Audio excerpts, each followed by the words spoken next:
The fifth new technology I choose is learning Chinese through stories. This podcast is mostly free and offers episodes entirely in Chinese, as opposed to many other podcasts which sometimes are more in English than Chinese. I particularly like they have split the actual story and the discussion on the story into two parts. As is the case for many other podcasts, the actual story is much harder than the discussion. The hosts are good at explaining Chinese in Chinese, making these very useful resources for intermediate students and up. Each episode is quite long, further adding to the value. This is a perfect website for students who want to take OPI test. You can choose listening materials according to your levels. I also suggest this website to teachers. You can find listening materials for different levels. Next I will demonstrate how to use this website.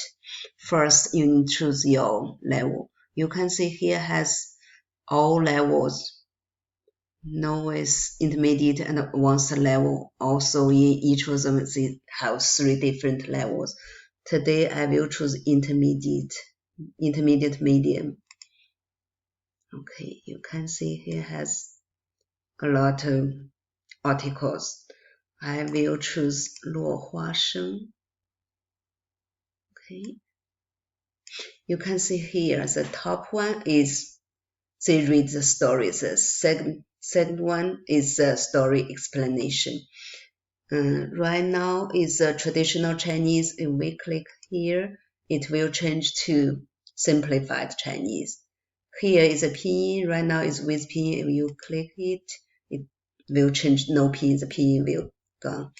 We click it, the pinyin will come out, but I used to no pinyin. Okay, we can listen. The top one is they will reading the story.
Okay, we will listen to the story explanation.